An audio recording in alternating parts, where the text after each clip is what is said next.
The stars did not care about the dying ship. They burned cold and distant. Billions of points of light scattered across the endless black, and not one of them offered warmth to the 3,000 souls trapped aboard the Villanthi star. The ship drifted without power, without hope, a metal coffin spinning slowly through the void between systems where no trade routes passed, and no patrols ventured. Captain Eveleth stood at the observation window of the bridge, her bioluminescent skin flickering with pale blue light that betrayed her exhaustion. The Kishari were beautiful beings, tall and slender with translucent skin that glowed with their emotions. They were artists and musicians, poets and dreamers. They had never been warriors. They had never needed to be. Now they were simply prey. 19 days. The distress beacon had been broadcasting for 19 days, sending its desperate signal into the emptiness, begging for anyone to hear. No one had answered. No one would answer. They were too far from Kishari territory, too far from any civilization that might care about a transport ship full of colonists seeking a new home. The drive core had failed without warning. One moment they had been sailing through hyperspace, carrying families and children and elders toward a fresh start on a distant world. The next moment, alarms had screamed through every corridor, and the Villanthi star had been thrown back into normal space, her engines dead, her power failing, her crew helpless to do anything but watch their reserves slowly drain away. Eveleth pressed her palm against the cold glass of the window. 6 days. They had 6 days of oxygen remaining if they kept the scrubbers running at maximum efficiency. The heating systems were already struggling, and the temperature in the outer compartments had dropped to dangerous levels. She had ordered everyone to move toward the center of the ship, packing families into spaces meant for cargo, trying to preserve warmth through shared body heat. The children did not understand. They thought it was an adventure, a game of camping in strange places while the adults fixed the broken engines. Eveleth envied them their ignorance. She wished she did not know that no one was coming, that her people would slowly freeze and suffocate in the darkness between stars, that the universe was vast and empty and utterly indifferent to their suffering. Behind her, the bridge crew worked in silence. There was nothing left to do, really. They had tried everything. They had rerouted power and attempted repairs and sent distress signals on every frequency they could reach. They had prayed to gods they were not sure existed. Nothing had worked. Nothing would work.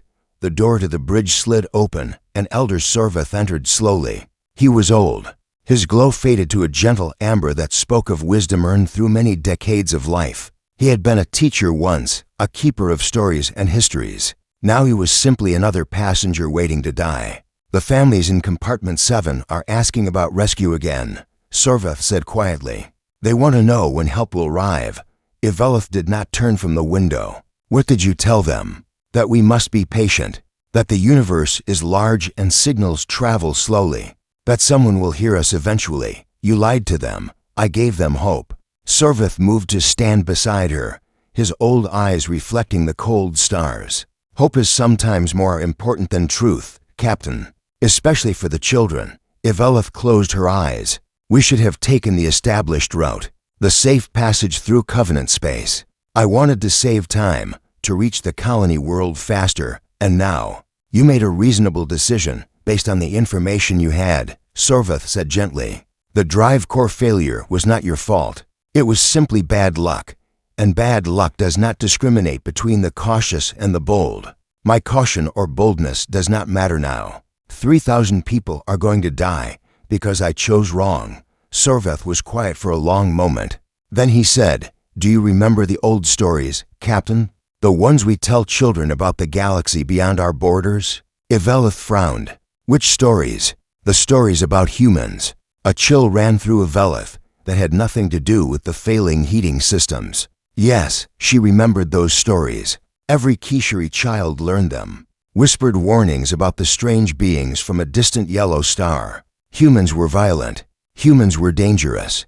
Humans had risen from nothing to become one of the most feared species in the galaxy. Within a single generation, the stories said that humans had destroyed the hegemony, an empire that had ruled 1,000 worlds for 10,000 years. The stories said that humans laughed in the face of death and threw themselves into battles. They could not win and somehow won them anyway. The stories said that humans were unpredictable, emotional, and utterly without the calm logic that governs civilized species. Why do you mention humans now? Ivelith asked. Because we are in unclaimed space, Sorveth said. The regions between empires, where borders blur and law means nothing. If anyone patrols these areas, it would be humans. Their territory is not far from here, relatively speaking. You think humans might find us? I think it is possible. Ivelith shook her head slowly. And if they do, what then? The stories say humans take what they want. They are warriors and conquerors. Why would they help us? Sorveth's glow flickered with uncertainty. I do not know, Captain. I only know that humans are our only chance. No one else is coming. No one else is close enough to reach us in time. So we pray for monsters to save us. We pray for anyone to save us. And we hope that the stories are wrong, or at least incomplete. Ivelith stared out at the stars for a long time. The cold was creeping into the bridge now, the heating systems losing their battle against the endless chill of space. In the distance, she could see the faint glow of a nebula, purple and pink gases swirling in patterns that would take millions of years to change. The universe was beautiful and terrible, and it did not care at all about the tiny ship and its tiny passengers. The 19th day passed into the 20th. The oxygen reserves dropped lower. The temperature continued to fall. Ivelith visited the compartments where the families huddled together, offering what comfort she could, lying through her teeth about rescue ships that were surely on their way. The children believed her. The adults pretended to believe her. Everyone knew the truth, but spoke it to no one. On the morning of the 20th day, Ivelith was dozing in the captain's chair when the sensor officer made a sound she had never heard before. It was something between a gasp and a cry, high and sharp and filled with emotion that Ivelith could not immediately identify. Captain, the officer said, his voice trembling. Captain, there is a ship. Ivelith was on her feet instantly, exhaustion forgotten. What, where? Emerging from hyperspace. Bearing to 74, distance approximately 50,000 kilometers. It is large, Captain. Very large. Ivelith rushed to the sensor console, her heart pounding. The display showed a massive signature, a vessel many times the size of the Valandi star. It had dropped out of hyperspace close enough to reach them within hours, close enough to have heard their distress signal and responded. Someone had answered. Can you identify the ship? Ivelith demanded. Is it Kishari Covenant? What are the hull markings? The sensor officer worked frantically, adjusting the display, trying to get a clearer image. When the picture finally resolved, his glow went pale white with fear. Ivelith saw it too. The ship was angular and aggressive, bristling with weapons systems that looked capable of cracking moons. The hull was dark gray, almost black, built for war rather than beauty. And on the side, painted in letters that needed no translation, was a designation that made her blood run cold. TNS Resolute. Terran Navy ship. Humans. The most dangerous species in the galaxy had found them. Round the bridge, the crew began to panic. Their glows flickered wildly between colors, fear and confusion, and something like despair mixing together in a chaotic display. The sensor officer stepped back from his console as if the ship on the screen might reach through and grab him. What do we do? Someone asked. Captain, what do we do? Ivelith did not answer immediately. She stared at the warship on the screen, at its weapons and armor and obvious power, and she thought about the stories she had heard since childhood. Humans were destroyers. Humans were conquerors. Humans took what they wanted and crushed anyone who stood in their way. But humans had answered their distress call. Humans had come. We do nothing, Ivelith said finally. We wait. We see what they want. They are hailing us, the communications officer said quietly. They are requesting to speak with our commanding officer. Ivelith straightened her uniform, trying to project a calm she did not feel. Her people were watching her. Her crew was looking to her for guidance. She was the captain, and she would face whatever came next with dignity. Even if it meant facing monsters. Open a channel, she said. The screen flickered, and then a human face appeared. It was a female, Ivelith thought, though she was not entirely certain how to read human features. The human had dark hair pulled back from her face and eyes that seemed to hold both warmth and steel in equal measure. She wore a uniform of dark blue with symbols of rank on her shoulders. "This is Commander Sarah Chen of the Terran Navy ship Resolute," the human said. Her voice was calm and steady, carrying no threat that Evelith could detect. "We received your distress signal. We are here to help. Please tell us what you need." Evelith blinked. She had expected Dima. The shuttles launched from the Resolute like seeds scattered from a pod. Small craft carrying humans and equipment across the void toward the dying Kishiri ship. Commander Sarah Chen watched them go from the bridge of her warship, her arms crossed over her chest, her mind already working through the logistics of the rescue. 20 days adrift, 3,000 civilians, failing life support and a dead drive core. It would not be easy, but her crew had handled worse. They were Terran Navy, and this was what they did. Engineering teams report ready for boarding. Lieutenant Commander Torres said from the operations station. Medical is prepping for potential hypothermia cases and malnutrition. Supplies are being loaded onto the secondary shuttles now. Chen nodded. Good. Tell Dr. Okonkwo to bring extra thermal blankets. If they have been without proper heating for 20 days, the children and elderly will be the most affected. Aye, Commander, around the bridge. The crew moved with quiet efficiency. There was no excitement in their actions, no hesitation. A distress call had been received, and they had responded. This was as natural to them as breathing, as fundamental as the oath they had sworn when they joined the Navy. Every human learned from childhood that space was dangerous and unforgiving, that the void between stars was cold and dark and empty. And every human learned that you did not leave people alone in that darkness. Not ever. Not for any reason. Chen thought about the Kishiri captain she had spoken to. The fear in those strange glowing eyes. The confusion when offered help without conditions. She had seen that reaction before, from other species, other civilizations. The galaxy was full of beings who could not understand why humans would risk themselves for strangers. They had grown up in a different universe, one where help always came with a price, where kindness was a transaction rather than a gift. Humans had once been like that too long ago, before the stars, before the great wars that had nearly destroyed their species, before they had learned, in blood and fire and sacrifice, that the only way to survive the darkness was to face it together. The first shuttle docked with the Velani star, and Chen switched her display to show the helmet camera of Lieutenant Park, the leader of the engineering team. The image showed a dim corridor, emergency lighting casting weak red shadows on walls decorated with artwork that seemed to be part of the ship itself. Beautiful even in distress, Kishiri figures appeared at the end of the corridor, their skin glowing with pale light that flickered nervously. They were tall and thin, almost fragile looking, and they watched the human team approach with eyes that held both hope and terror. Easy, Park said, his voice calm and reassuring. We are here to help. Can someone show us to your engineering section? We need to see your drive core. One of the Kishiri stepped forward hesitantly. I am Technician Verith. I can take you there. But the damage is severe. We have tried everything. Nothing works. Let us take a look, Park said. Human engineers are pretty good at making things work. On the bridge of the Resolute, Chen allowed herself a small smile. Park was good with people, good at putting nervous civilians at ease. He would get the Kishiri talking, get them to trust the team, and before long they would be working together as if they had known each other for years. Another shuttle docked, this one carrying the medical team. Dr. Okonkwo's voice came through the communication channel, steady and professional. Commander, we are boarding now. The Kishiri are directing us toward their central compartments where the families are gathered. Initial reports suggest significant cold exposure and dehydration. We are deploying thermal blankets and beginning fluid treatments. Understood, Doctor. Keep me updated. Of course, Commander.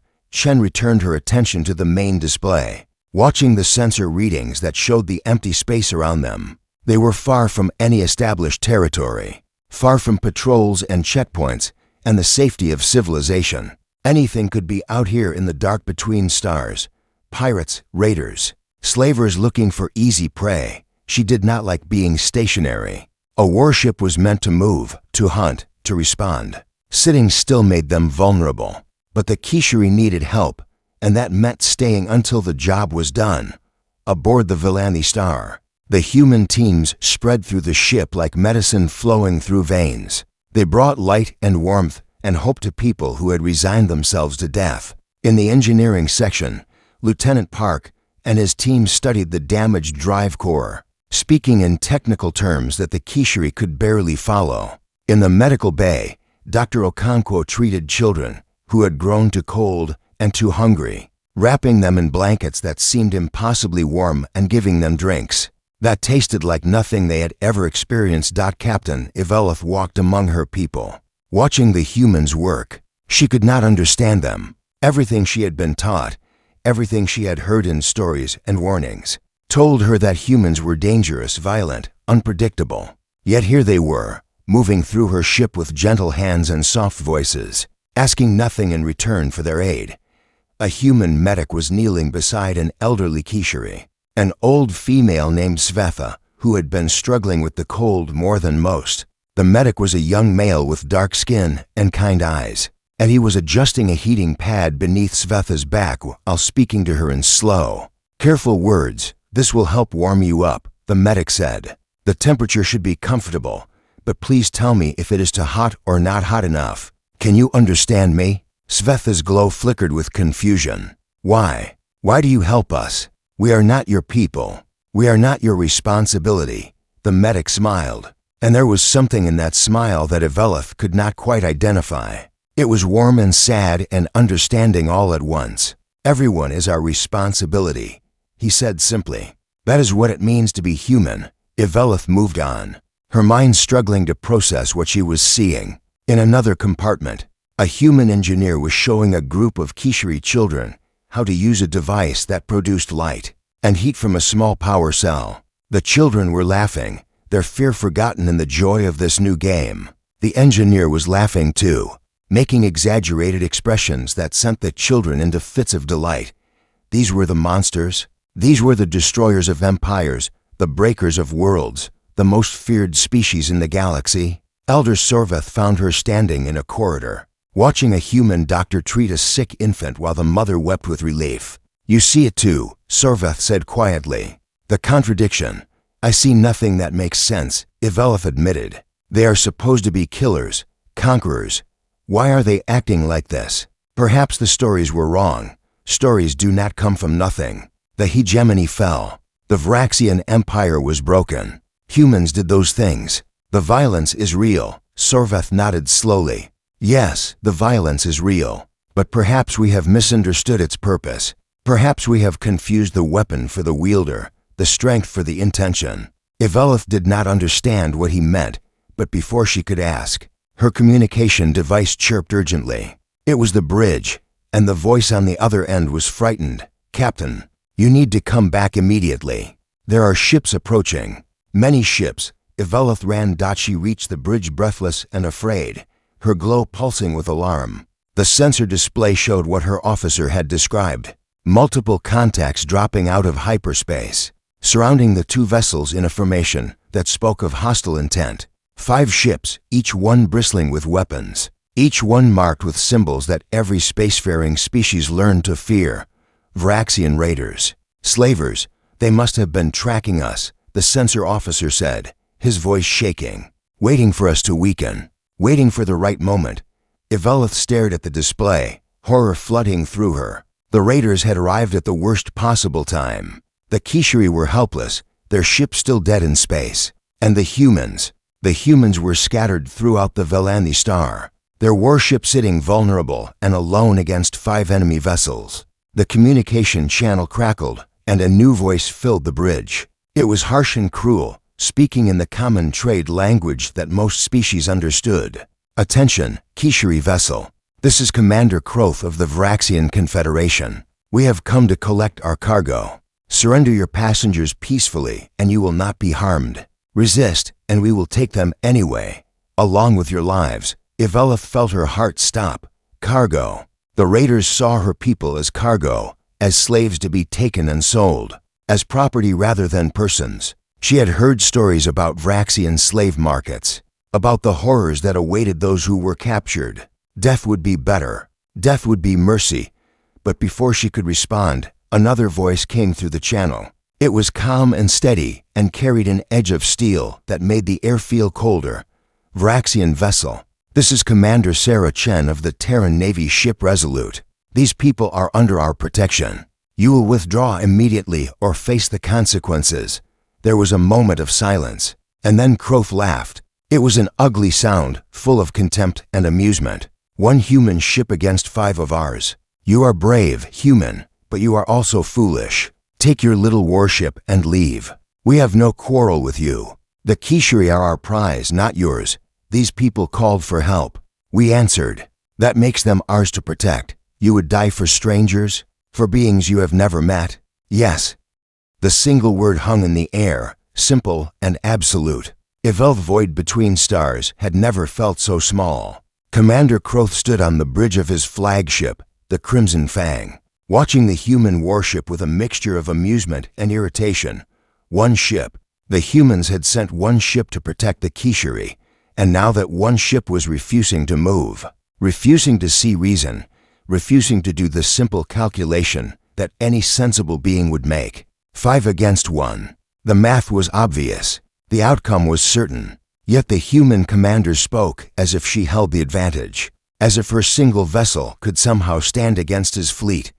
Humans were insane. Everyone knew this. They fought wars they could not win, made promises they could not keep, died for causes that made no logical sense. It was what made them dangerous, but it was also what made them foolish. Croth had raided human ships before. He had learned to respect their ferocity, their skill, their absolute refusal to surrender even when surrender was the only sensible option. But he had also learned that they could bleed. They could die. They were not invincible, no matter what the stories said. Commander Chen, Croth said, opening the communication channel again. I will give you one final chance. Leave now, and you and your crew will survive. The Kishri are nothing to you.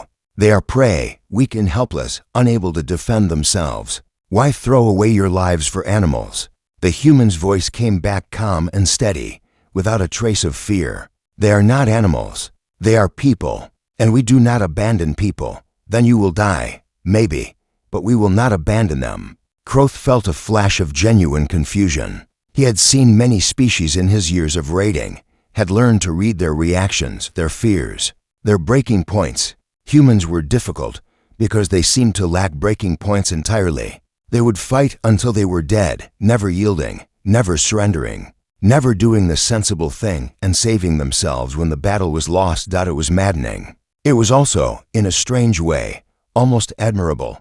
Almost. You have made your choice, Croth said. Now live with the consequences. He closed the channel and turned to his tactical officer. All ships, attack formation. Destroy the human vessel. Take the Kishri alive. Their value decreases if they are damaged. The Vraxian fleet began to move on the Villani star. Captain Eveleth watched the tactical display with growing horror. She could see the raider ships spreading out, surrounding the Resolute like predators circling wounded prey. The human warship was alone, outnumbered, outgunned. There was no way it could win. There was no way it could even survive. Yet the humans aboard her ship had not stopped working. In the engineering section, Lieutenant Park was still trying to repair the drive core, his hands moving with desperate speed as he connected systems and rerouted power. In the medical bay, Dr. Okonkwo was still treating patients, still wrapping children in warm blankets, still speaking in soft, reassuring tones as if the battle outside was nothing more than a minor inconvenience. Elder Sorveth stood beside Eveleth, his glow pale with fear. They cannot win, he said quietly. One ship against 5. It is impossible. Then why are they fighting? Eveleth asked. Why do they not run? They could escape. They could save themselves. Why do they stay? Because they promised to protect us. Eveleth turned to look at the old elder, confused. A promise to strangers means more than their lives. To humans, it seems, yes. Sorveth's voice was filled with wonder and sadness. They are truly insane. Or they are something else entirely. Something we do not have words for. The first shots were fired. The Resolute erupted with light as her weapons systems opened fire. Plasma bolts and missiles streaking across the void toward the approaching raiders. The Vraxian ships returned fire immediately, their own weapons filling space with deadly energy. Explosions bloomed in the darkness, brief flowers of fire that vanished as quickly as they appeared. Commander Chen stood at the center of her bridge, calling out orders in a voice that never wavered. She had been in battles before, had faced enemies who outnumbered her, had made peace with the possibility of death long ago. Fear was a luxury she could not afford. Her crew needed her calm, her confidence, her absolute certainty that they were doing the right thing. Helm, evasive pattern Delta. Keep us between the raiders and the Kishiri ship. Tactical, concentrate fire on the lead vessel. Take out their weapons first, then their engines. Aye, Commander. The Resolute danced through space, moving with a grace that seemed impossible for a ship her size. Human reflexes, human instincts, human training. Centuries of warfare had taught them how to fight, how to move, how to survive against overwhelming odds. They had learned these lessons in blood, had paid for them with millions of lives, and they would not waste them now. The lead Vraxian ship, the Crimson Fang, shuddered as human weapons tore into her shields. Warning lights flared across her hull, and Kroth felt a moment of genuine surprise. The human ship was fast, faster than he had expected, and her weapons were more powerful than they had any right to be. Return fire. He snarled.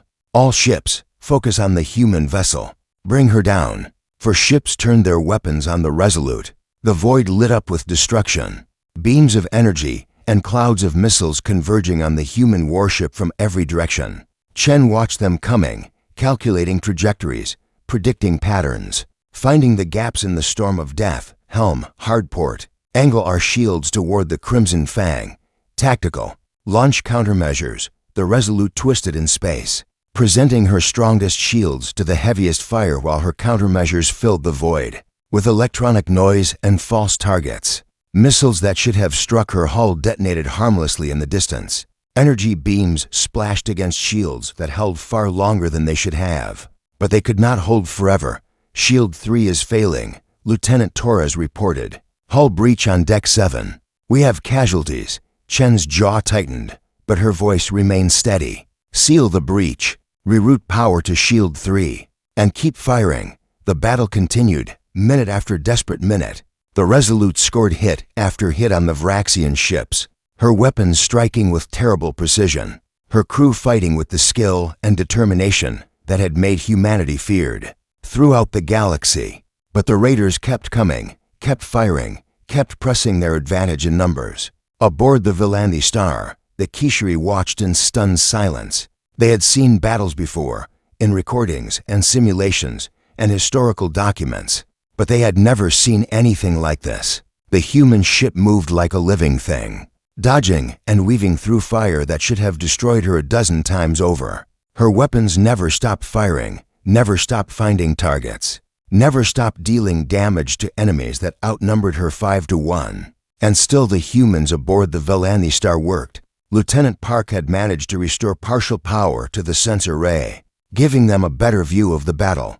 Dr. Okonkwo had moved her patients to the most protected parts of the ship, preparing for the worst while hoping for the best. A young Kishiri child tugged at the sleeve of a human engineer, a female with red hair and tired eyes. Are you scared? The child asked. The engineer looked down and smiled. It was a strange smile, full of warmth and sadness and something that might have been pride. Yes, she admitted. I am scared, but that is okay. Being scared means you have something worth protecting. Will you die? The engineer was quiet for a moment. Then she knelt down so that she was at eye level with the child. Maybe, she said honestly, but if I do, it will be because I was protecting you. And that is a good reason to die. The child did not understand. How could she? She was young, innocent, sheltered from the harsh realities of the universe.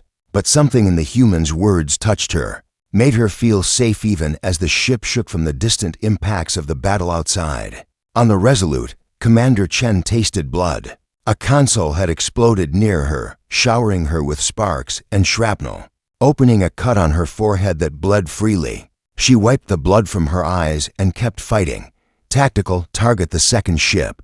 Their shields are weakening. I, Commander, firing. The second Vraxian raider, the Void Hunter, took a direct hit to her engine section. The explosion was massive.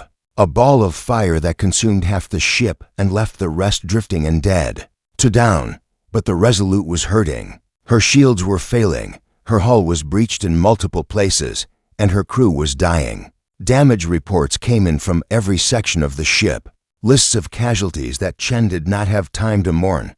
Commander, Torres said. His voice strained. We cannot take much more. Our shields are at 15%. Another direct hit, and we will lose life support. Then we do not take another direct hit. Helm, evasive pattern Omega. All available power to forward shields. The ship lurched as she changed course, spinning through space in a maneuver that would have killed any crew not strapped into their seats. The Vraxian weapons missed by meters, close enough to heat the hull, but not close enough to breach it. And then the Resolute fired everything she had left. The third raider ship simply ceased to exist. One moment it was there, weapons blazing, crew fighting. The next moment there was only fire and debris and the screaming of the void. The fourth ship took heavy damage, her weapons silenced, her engines crippled. Kroth stared at the display in disbelief. 3 of his ships. The silence after battle was always strange. Commander Sarah Chen stood in the medical bay of the Resolute, watching Dr. Martinez work on the wounded. The room was crowded, beds filled with crew members who had paid the price for victory. Some would recover fully. Some would carry scars for the rest of their lives. 12 would never leave the bay at all, their bodies already moved to the ship's morgue, waiting for proper honors when they reached home. 12 dead, 37 wounded. The cost of saving 3,000 strangers.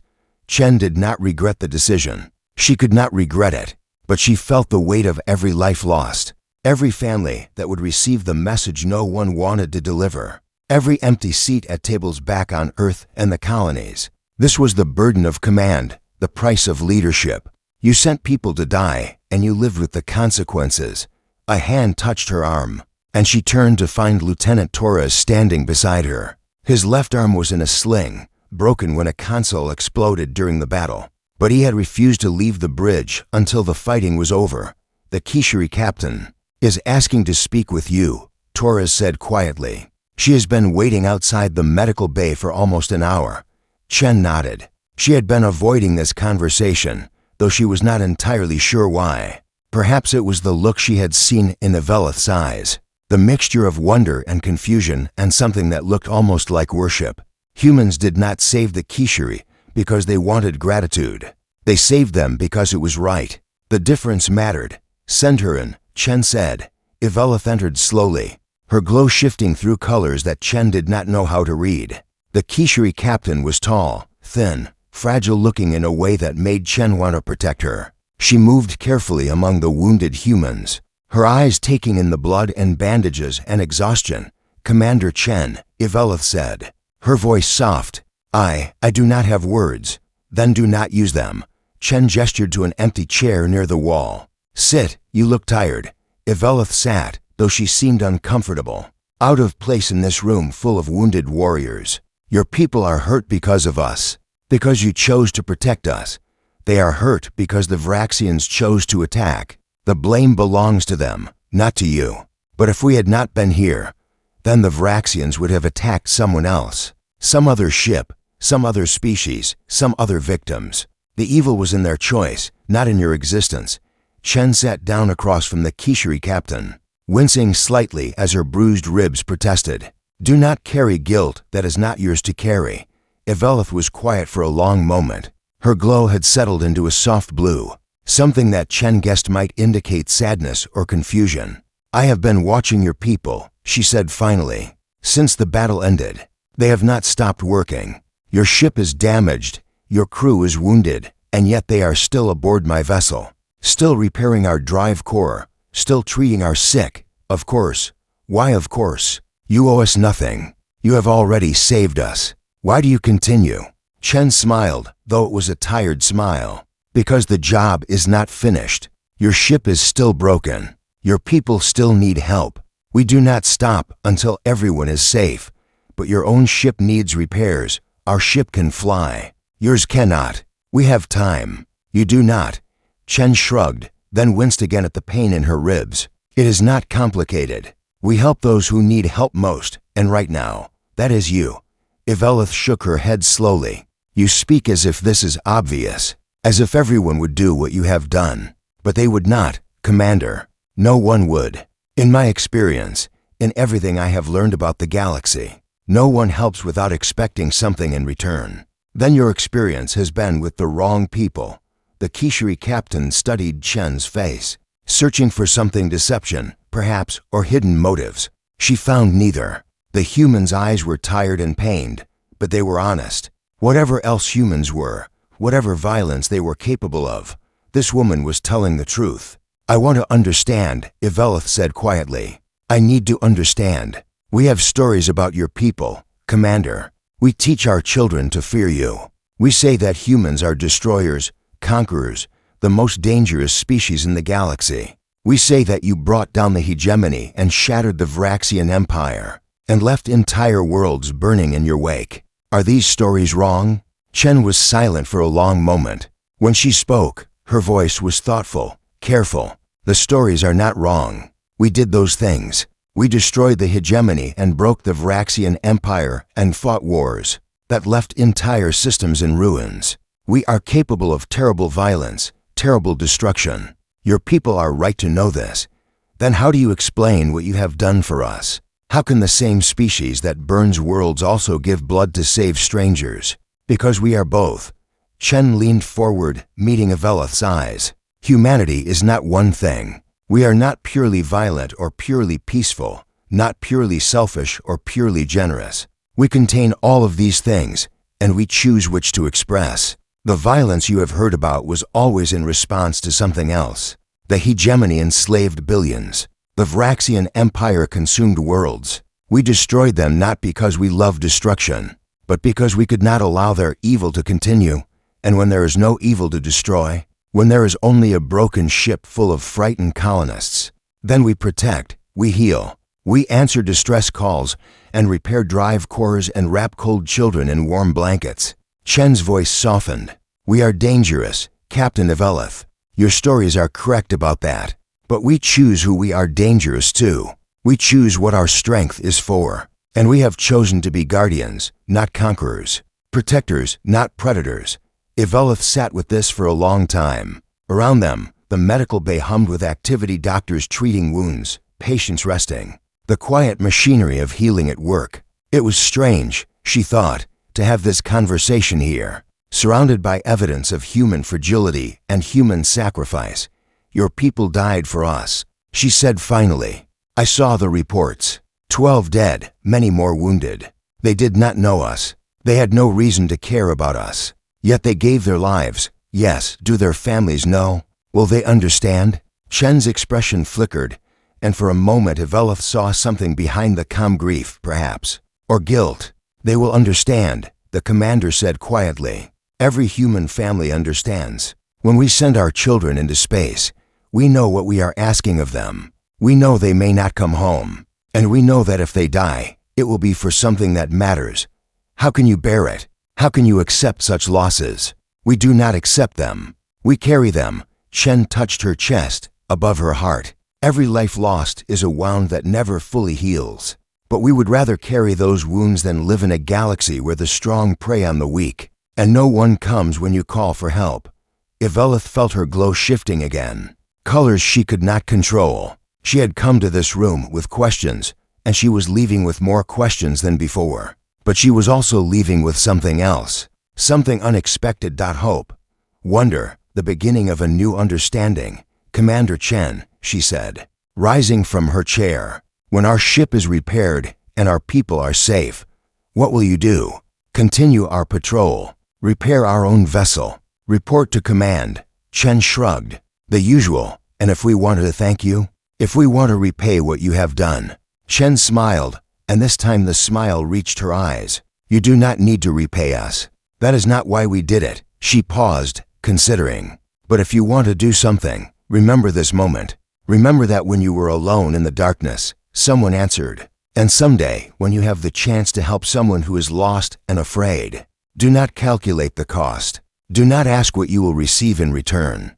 Just help them, because that is how you repay us, by becoming the answer for someone else. Eveleth stood in the doorway of the medical bay, looking back at the human commander surrounded by her wounded crew. She thought about the stories her people told, the warnings and fears, the image of humans as monsters lurking in the dark between stars. The stories were wrong, or perhaps they were simply incomplete. Humans were not monsters. They were something far more complex, far more strange. They were beings who could burn worlds and heal children in the same breath, who could fight with the ferocity of demons and weep for strangers they had never met. They were contradictions made flesh, impossibilities walking in human form, and they had answered a distress call from a broken ship full of colonists who had nothing to offer in return. Eveleth turned and walked back to her own vessel, where her people waited, where the human engineers still worked on the drive core that would carry them to their new home. She did not understand humans. She might never fully understand them, but she knew now that she had been wrong to fear them. The truly dangerous species in the galaxy were not the ones who could destroy you. They were the ones who would destroy themselves to save you. And for the first time in her life, Captain Eveleth was grateful that such a species existed. 3 days passed in the void between stars. The human engineers worked without stopping, sleeping in shifts, eating meals standing up, refusing to rest until the job was done. Lieutenant Park had become something of a legend among the Kishari, a figure of almost mythical skill who could coax broken systems back to life. Through sheer determination, the drive core that every Kishari technician had declared unfixable was now humming with steady power, ready to carry them to their new home. Dr. Okonkwo had treated every patient aboard the Velani Star before turning her attention to her own wounded. The Kishari children followed her everywhere, fascinated by this gentle human who spoke softly and smiled often, and seemed to carry an endless supply of warmth in her heart. She taught them human games, sang them human songs, told them stories about a blue world called Earth where humans had learned to be what they were. On the bridge of the Velani Star, Captain Eveleth stood beside Elder Sorveth, watching the final preparations for departure. The view screen showed the Resolute floating nearby, scarred and battered from the battle, her hull marked with wounds that would take weeks to fully repair. Yet the human ship still stood guard, still watched over them, still protected them even now. "The drive core is ready," Chief Technician Verith reported. "We can jump to hyperspace whenever you give the order, Captain." Eveleth nodded, but she did not immediately give the order. Instead, she turned to Sorveth. "I need to speak with Commander Chen before we leave. There is something I must say." "Then say it, Captain. The humans are listening." Eveleth opened a channel to the Resolute. Within moments, Commander Chen's face appeared on the screen. The human looked tired, dark circles under her eyes, a new bandage on her forehead, the weight of loss visible in every line of her face. But she smiled when she saw Eveleth, and the smile was genuine. "Captain Eveleth, your ship is ready to fly. Thanks to your people, yes, we will be able to reach our colony world without difficulty." Eveleth paused, struggling to find the words she wanted. Human language felt inadequate for what she needed to express. "Commander Chen, I have been trying to find a way to thank you, to express what you have done for us, but every word feels too small." Chen shook her head. "You do not need to thank us, Captain. We told you that, I know. You told us that help requires no payment, that saving strangers is simply what humans do. I did not understand that before. I am beginning to understand it now." Eveleth took a deep breath. "But I need to give you something anyway. Not as payment, but as a gift. A gift from my people to yours." "What kind of gift?" Eveleth gestured to Elder Sorveth, who stepped forward with a small crystal clutched in his gnarled hands. The crystal glowed with soft internal light, colors shifting and swirling in patterns that seemed almost alive. "This is a memory stone," Eveleth explained. "It is one of the most precious artifacts of Kishari culture.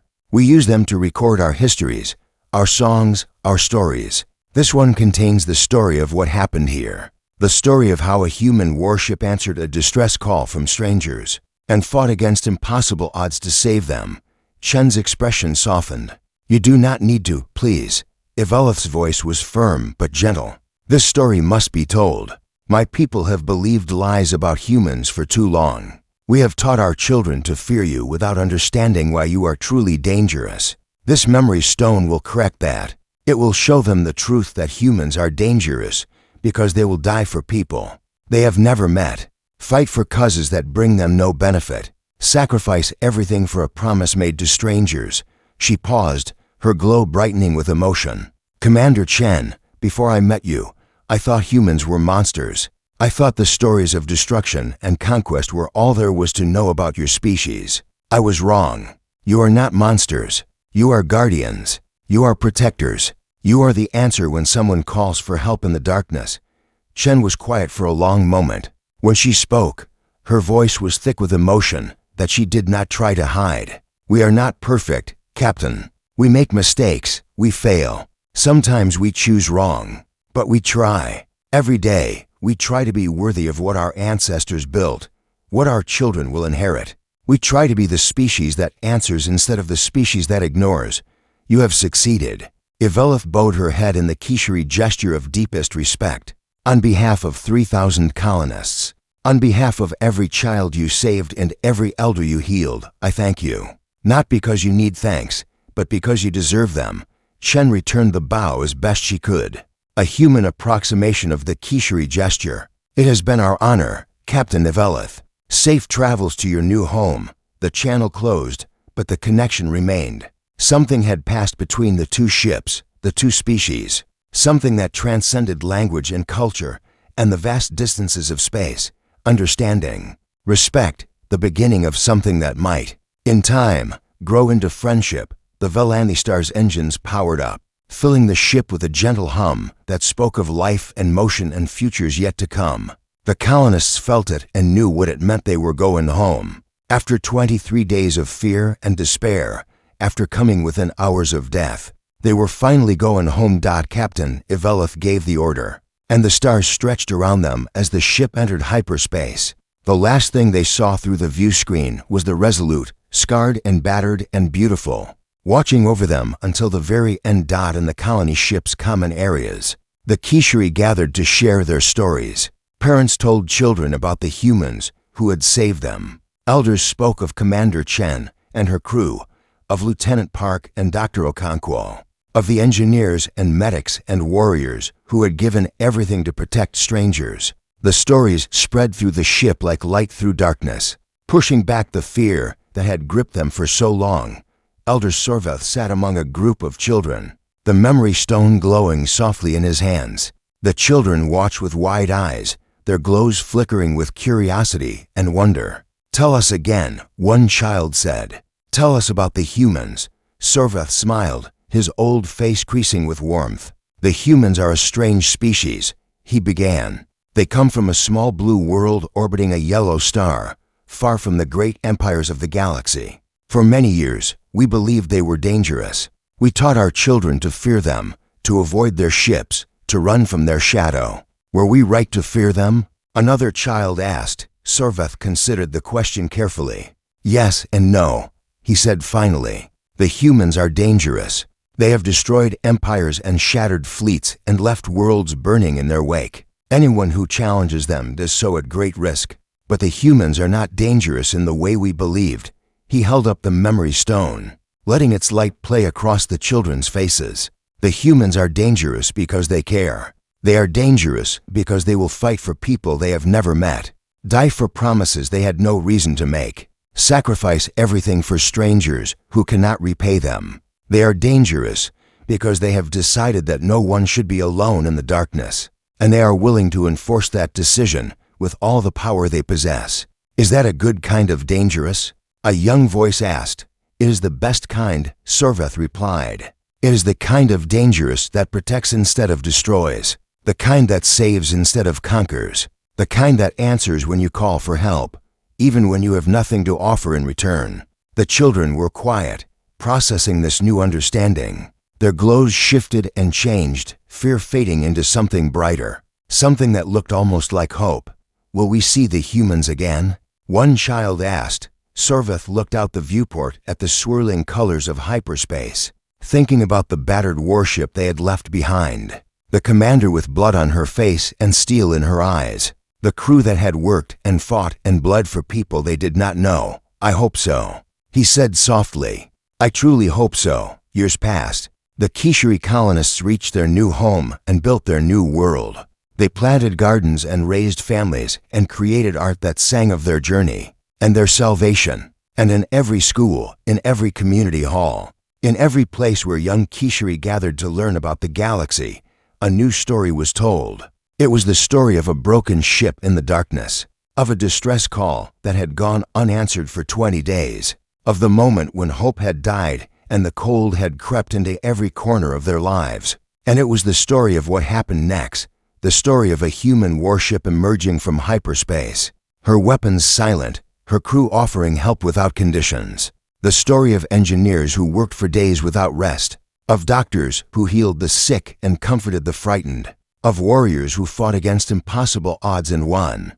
The story of Commander Chen standing on her battered bridge, blood running down her face, refusing to retreat, refusing to abandon the people she had promised to protect. The children who heard these stories grew up with a different understanding of humans than their parents had known.